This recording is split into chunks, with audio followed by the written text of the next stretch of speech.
How did the Mahabharata truly begin? Was it the birth of the Pandavas and the Kauravas?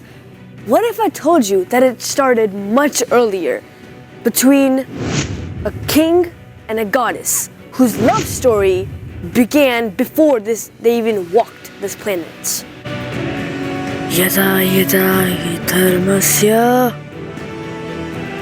ग्लानिर्भवति Bharat अभ्युत्थानमधर्मस्य तदात्मानं सृजाम्यहम्.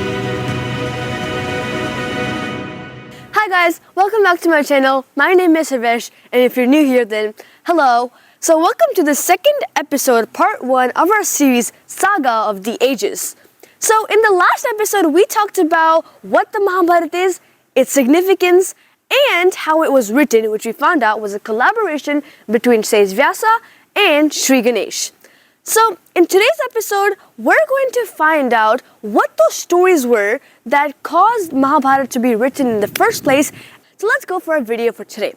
So the actual Mahabharata, it begins with a sage who tells a king about the story of Mahabharata, making this entire epic a story within a story.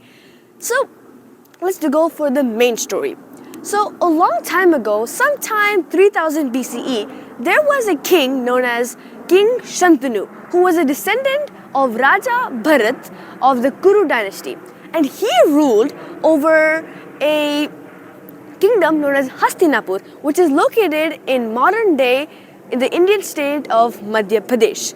So this actual story of Shantanu, it actually begins before his birth. And I'm sure you're very curious, so I'm going to explain it to you. So a long time ago, before Shantanu even existed, there was a Suryavanshi, or a sun-related descendant, known as King Mahabhish of the Ikshvaku dynasty. And one day, King Mahabhish, he went to a meeting at Brahma's court, and he saw goddess Ganga. And both of them, they were very attracted to each other, and they kept looking at each other, and the entire time, they didn't focus on anything happening in the meeting. And Brahma, he got very mad about this. So he cursed both of them to be born as mortals on earth. So as a result, King Mahabhish, he was born as King Pratipa, who was the dad of King Shantanu. And one day, goddess Ganga, who was born as a mortal on earth, she went up to King Pratipa because she knew that he was Mahabhish in his next birth. And he asked him if he could marry her. And so she went to him and she sat on his right thigh. And this thigh in Hindu tradition is only for daughters and daughter-in-laws. So King Pratipa, he had to refuse. But he did tell her that she could marry his son. So moving back to the main story of Shantanu, one day Shantanu was just out hunting when he saw a beautiful lady by the river.